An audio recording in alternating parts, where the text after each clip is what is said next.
19h45, la barrière Info Soir. Messieurs, dames, bonsoir et bienvenue à cette nouvelle session d'information du jeudi 29 juillet 2021. Cela dit, commémoration ce jour du 30e anniversaire de la conférence nationale souveraine du Niger. À cette occasion, au palais du 29 juillet, une cérémonie a regroupé plusieurs acteurs et membres de différentes structures socio-professionnelles autour d'une conférence débat. Plus de précision avec Aboubakar Ibrahim et Ibrahim Abdou. Voilà. 91, 29 juillet 2021, cela fait exactement 30 ans que le Niger a tenu une conférence nationale souveraine à Niamey. Cette dernière, qui a regroupé 1200 délégués issus des unions syndicales, des partis politiques et des associations, a marqué le point de départ de la démocratisation au Niger. 30 ans après, quel bilan tirent les acteurs? Ce jour 29 juillet 2021, ça fait exactement 30 ans que la conférence nationale souveraine du Niger avait ouvert ses travaux. Et c'est en l'honneur de cet événement en vue son importance. Et comme vous le savez désormais d'ailleurs, c'est constitutionnel. Dans la constitution de notre pays, dès le préambule, on a dit, nous, peuple nigérien, nous sommes résolus à consolider les acquis de la conférence nationale souveraine à côté des acquis de la République et de l'indépendance. Pour être formel, ce qui est expressément dit, résolu à consolider les acquis de la République et de l'indépendance nationale, respectivement le 18 décembre 1958 et le 3 août 1960, ainsi que les travaux de la conférence, les acquis de la conférence nationale souveraine tenue du 29 juillet au 3 novembre. Donc c'est ce qui est dit dans la Constitution. Ça veut dire que ces événements-là, c'est des événements qui doivent être reconnus d'abord par tous, respectés par tous, l'État et tout le monde, pour que de la même manière que la fête de la République est faite, la fête de l'indépendance est faite, que l'ouverture de la conférence nationale qui a été érigée en journée nationale de la démocratie à partir de 2011, que ces événements soient commémorés en tant que journée nationale de la démocratie pour permettre aux citoyens nigériens de savoir que c'est un acquis. C'est la conférence qui a été à la base de l'engagement de notre peuple, de notre pays au processus démocratique. Aujourd'hui, nous sommes en train de commémorer le 30e anniversaire de la conférence nationale souveraine, mais aussi la journée nationale de la démocratie. D'abord, en tant que telle, la conférence nationale, comme vous le savez, elle a aujourd'hui 30 ans et c'est une étape de notre processus démocratique au Niger. Avant la conférence nationale et sa tenue, il y avait eu d'autres étapes dans le processus démocratique. Tout a commencé à proprement parler par la tragédie du 9 février 1990, là où la barbarie s'était abattu sur une démonstration pacifique et qui a occasionné des morts et des blessés dans les rangs des scolaires. C'est en ce moment-là que toutes les autres forces démocratiques, notamment les syndicats, l'USTN, les syndicats affiliés et d'autres syndicats non affiliés, ont décidé de se mettre dans la danse. Parce qu'il a été compris que c'était un problème de gouvernance qui se posait dans ce pays. Qu'elle soit politique, économique, culturelle et autres, c'était la dictature. Alors il fallait demander le multipartisme et la conférence nationale. Mais bien sûr, avant cela, il y a eu plusieurs luttes. Il y a eu le débaillonnement de la presse, il y a eu la participation des citoyens aux différentes manifestations démocratiques sans crainte. Il y a eu la création des partis politiques, etc., qui a culminé à l'organisation, à la tenue et au déroulement de la conférence nationale souveraine. Il est quand même à déplorer le non-respect de certaines attributions de la conférence nationale par certains acteurs qui se sont retrouvés aux commandes de l'État. Il faut noter que le président actuel, il est un pur produit de ce combat démocratique. C'est à l'occasion de la conférence nationale qu'il a fini par se révéler à travers ses prises de position qu'il prenait au nom du cadre au nom duquel il était venu à la conférence. Il était délégué de l'USTN à la conférence. Et à ce titre-là, il prenait avec la couverture de l'USTN, sachant qu'il est couvert par l'USTN, il osait prendre un certain nombre de positions et qui ont fait valoir, je vais dire, sa personne à l'époque. Et les gens étaient en train de demander ce qui cela. Il en était devenu une sorte de vedette à l'époque. Et maintenant, 30 ans après la conférence, il devient président.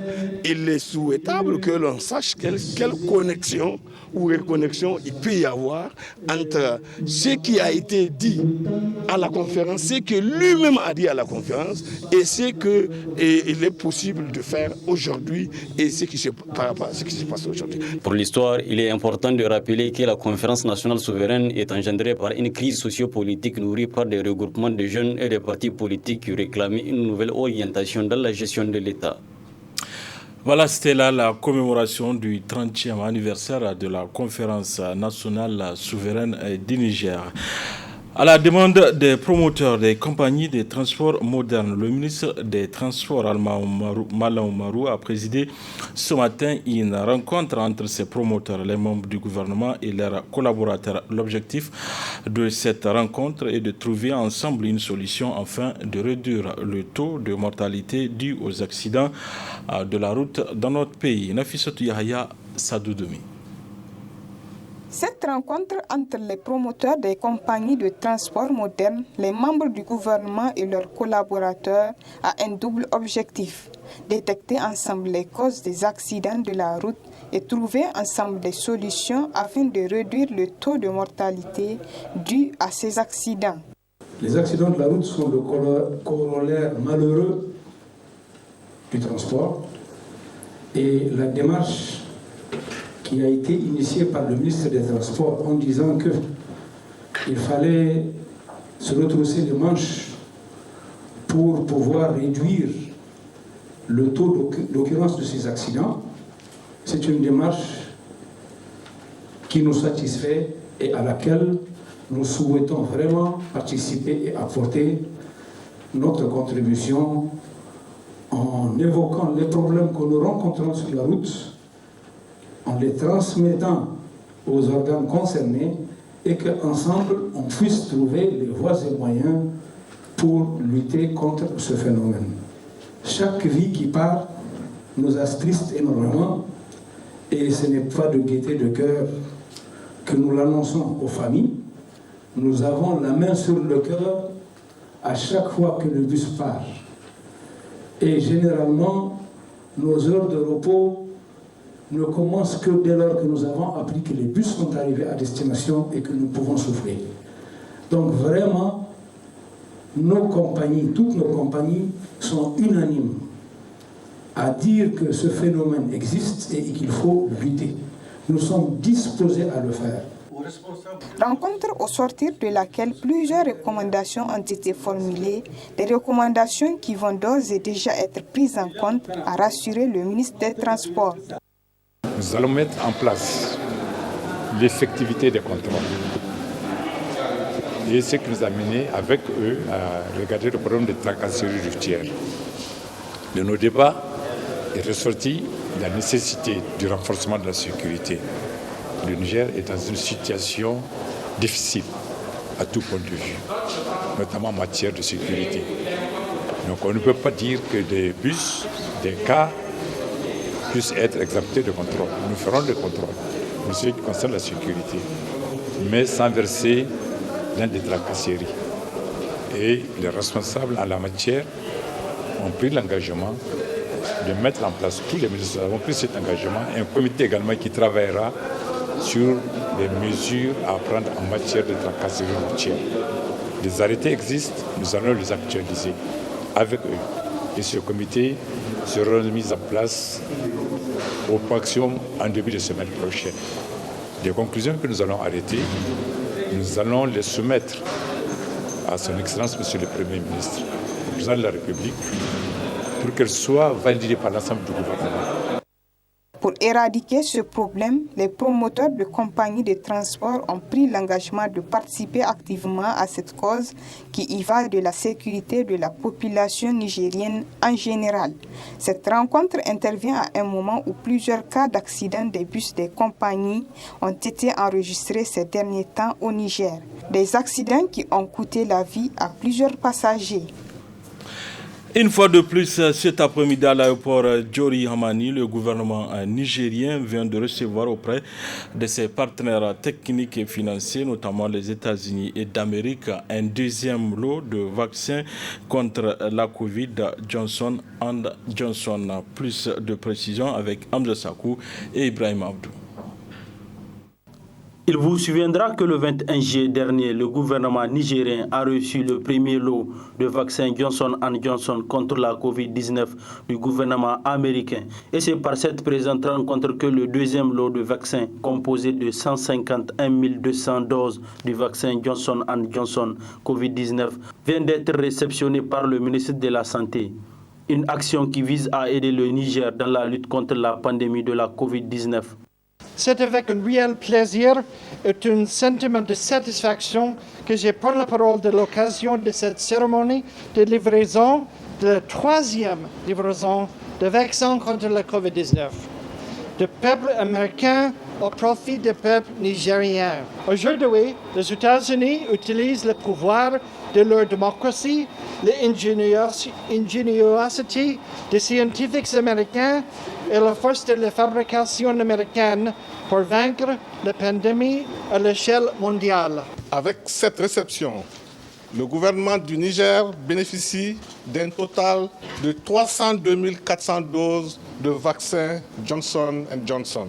Ces vaccins vont permettre de renforcer la disponibilité en stock de vaccins contre la COVID-19 et de diversifier l'offre de vaccins au Niger avec désormais 3 types de vaccins COVID-19 offerts à la population, dont celui que nous réceptionnons aujourd'hui, qui se donne, à la différence des autres, en une seule dose. Très ému par ce geste, le ministre de la Santé, de la Population et des Affaires sociales a exprimé leur reconnaissance à l'endroit du gouvernement américain en particulier et en général les partenaires techniques et financiers avant de faire état de cette maladie au Niger. Au nom du président de la République du Niger, chef de l'État, son Excellence Bazoum Mohamed, et au nom du Premier ministre, chef du gouvernement et président du comité interministériel de lutte contre la Covid au Niger, je tiens à exprimer toute notre gratitude, tous nos remerciements pour l'allocation de ces vaccins qui nous permettra, je suis sûr, de vacciner nos populations. La pandémie de la Covid-19 ne fait que s'accentuer aujourd'hui avec de nouveaux variants, dont le variant Delta qui fait beaucoup de ravages. Si on veut réellement arrêter la propagation de cette maladie, la meilleure arme demeure l'acte vaccinal. Présents à cette cérémonie, les représentants de l'Union européenne et de la Grande-Bretagne ont aussi exprimé leur volonté d'accompagner le Niger afin de stopper cette pandémie. La population de Niamey a répondu massivement ce matin à l'appel du député maire de la ville de Niamey pour une campagne de salubrité de remblayage au cimetière musulman de Yantala. Le reportage de Asma Oseidou et Nasser Seydou. Ce n'est pas tombé dans l'oreille d'un sourd. L'appel de la ville de Niamey à l'intention de la population pour se mobiliser ce jeudi au cimetière de Yantala pour la réparation des tombes effondrées suite aux dernières pluies diluviennes. Toutes les catégories sociales ont répondu massivement. Hommes, femmes, jeunes, militaires et paramilitaires munis de matériel aratoires qui pour remblayer ou encore rendre salubre cette dernière demeure. Nous sommes heureux d'être là aujourd'hui avec le sentiment d'avoir en tout cas accompli une œuvre utile. Et ce qu'il faut retenir, c'est que lorsqu'il a lancé l'appel, nous représentants du peuple au titre de la région de Niamey, toutes tendances confondues, nous nous sommes retrouvés pour décider ensemble de nous approprier cette idée, de demander à la population de sortir à l'appel du maire, député, président du conseil de ville, afin que nous puissions venir ici, donc faire les travaux nécessaires pour réhabiliter notre dernière demeure à tous. Et je pense qu'aujourd'hui, nous avons vu l'ampleur du travail qu'il y a à faire ici. Et nous avons entre nous décidé de l'opportunité d'avoir régulièrement ce type de séances de travaux, de manière à prendre en charge pas seulement les cimetières musulmans de Yantala, mais tous les cimetières sur le territoire de la ville de Niamey. Donc je pense que c'est un processus dans lequel la population de Niamey et environnant va accompagner la mairie de manière à ce que, comme je l'ai dit tantôt, nous puissions toujours faire œuvre utile.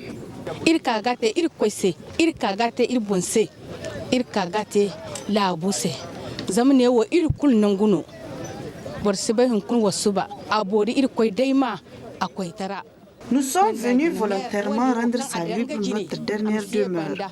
Cet appel du maire de la ville du Niamey est à saluer. Nous sommes prêts à l'accompagner de ces genres d'initiatives car c'est dans l'intérêt de tous.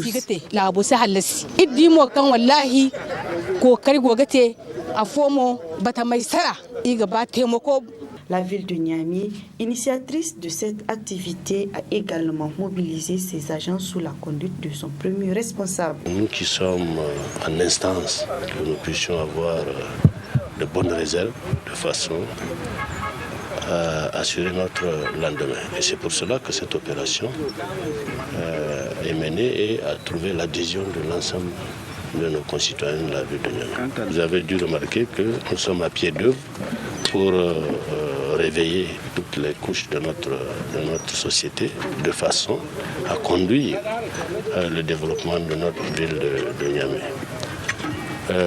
Cette opération concernant les cimetières va se poursuivre. Je crois que dès qu'on va finir celle-là au cimetière d'Yantala, nous allons réfléchir à comment l'étendre aux autres cimetières périphériques, notamment à la commune 5, à Goudel, à Saga et ailleurs. Cette campagne de salubrité exercée par les bonnes volontés dans les cimetières doivent être multipliées afin de rendre salut pour notre dernière demeure.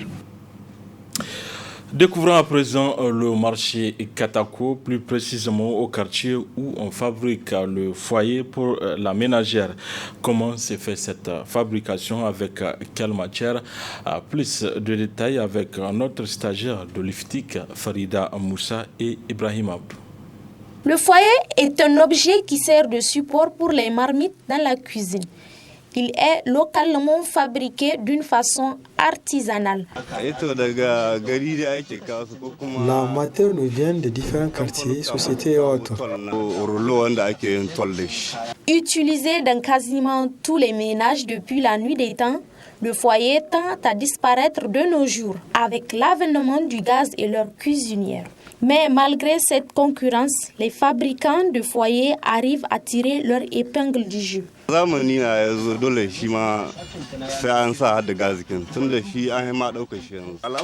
l'évolution, les gens ont tendance à utiliser le four à gaz au détriment du foyer habituel. Avec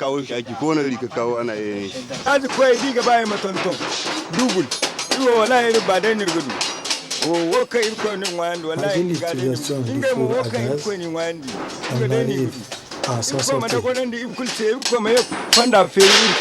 La fabrication de foyers est un métier certes noble et passionnant, mais difficile car elle nécessite beaucoup d'efforts et d'ingéniosité.